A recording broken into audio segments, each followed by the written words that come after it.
If you go out and bring it like you know you can, and the way we've seen him do it all season long, and he can do.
to me, I look at these draft rankings, and this is total recency bias. I mean, case in point, look at the kid. Did he have a somewhat of a flat Memorial Cup performance? Yes. Yeah, I'll give you that. But for his draft stock and his draft ranking to take a hit as a result of that, I don't know. I wouldn't go down that road. Looking at the body of work and how many times I've seen him play over the course of the season, I'll tell you what, if he's going to fall, it's going to be a steal. It's going to be an absolute... And that's coming up still a little later on in the show. Now, back to the NHL Draft Combine, and from what I heard over the weekend, the youngster still making headlines, and he had a long conversation with the San Jose Sharks, and I was told by both parties that there was a really good fit and really good chemistry in the meeting. Now, take that for what it's worth.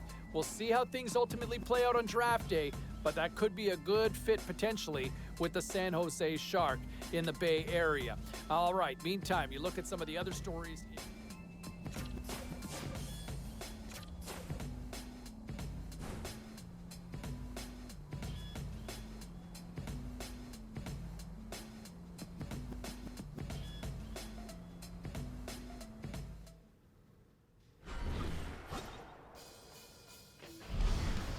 One of the interesting scenarios that I've heard was there were conversations between the youngster and the Chicago Blackhawks. Yes, an original six franchise, and you look at some of the veteran talent that they have on the roster and then some of the youthful movement that they're starting to work into this roster. How do I see that fit? That's an intriguing one for me, with the Hawks possibly going after him in this potential scenario. So a lot of moving parts here, but I'm intrigued with Chicago on this one. What say you? How do you feel about these potential moves? Now, when you look at what some people are reporting on social media, Ray, the Ducks are supposed to meet with this kid here. Do you see a fit with the Quack Attack? Can be. I never really know how much they get out of the interviews. Maybe a nugget here or a nugget there, but I'm always interested when teams zone in on one player. Yeah, I mean, putting a lot of stock, obviously, in that particular case, and we'll wait to see if that ultimately comes to light.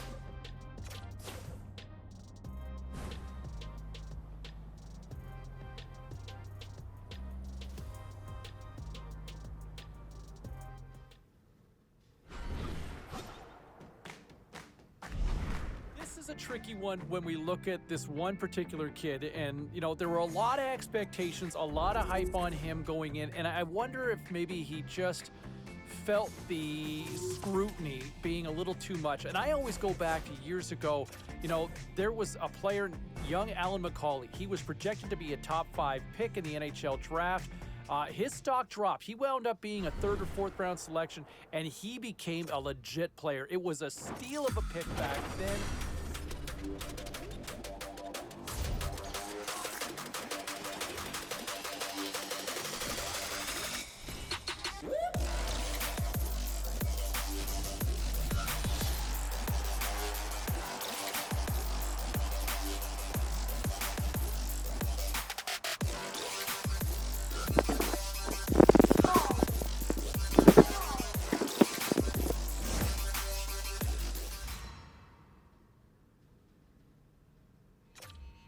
Continuing our conversation with Ray Ferraro here on the show, and man, that's got to be a nice moment for the kid getting drafted and hearing his name called. It's better than that, James. It's the realization, really, of a lifelong dream. I mean, since he's a little kid, he's been dreaming about getting drafted into the NHL.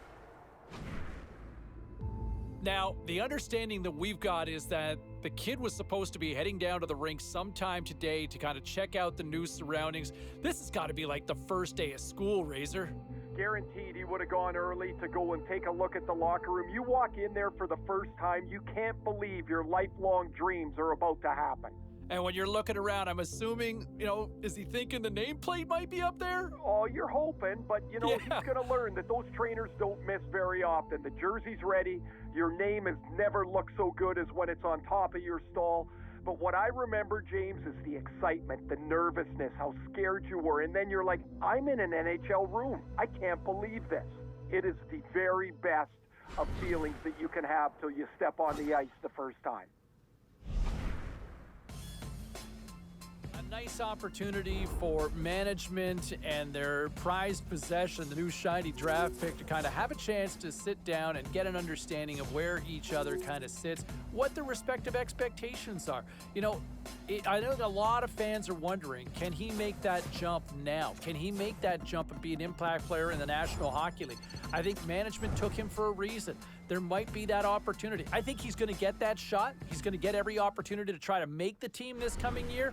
It's ultimately on the player to ultimately deliver on that, right? So we'll wait and see how things play out. But it certainly sounds like both sides feel very good about this fit based on everything that I've been told. All right, time for a quick break. We're coming back with much more on the other side.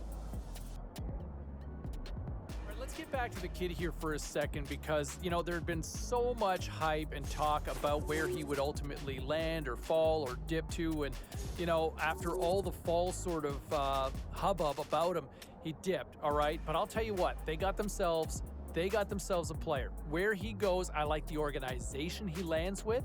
I think it's going to give him some time to marinate here properly, to develop and mature. And when he finally becomes a player ready for prime time in the National Hockey League, you mark my words, you're looking at a long career from this player. I really do believe that. I think he's going to stay, and he's going to stay for a long time. He's just going to need a little time, but I think they got an absolute steal where he slots in. Well, he's signed, sealed, and delivered. Yes, the entry-level contract, better known technically as the ELC. Yeah, you know me. Is signed up, and now it's time to find out if he can live up to the hype. I think fans would love to see him make that jump to the opening night roster. Management would love to see it, and I know the kid has every intention of trying to crack it too. All right, enjoy it. The honeymoon's almost over because it's time to shine, and we'll find out in camp. All right, still to come here on the show, our conference.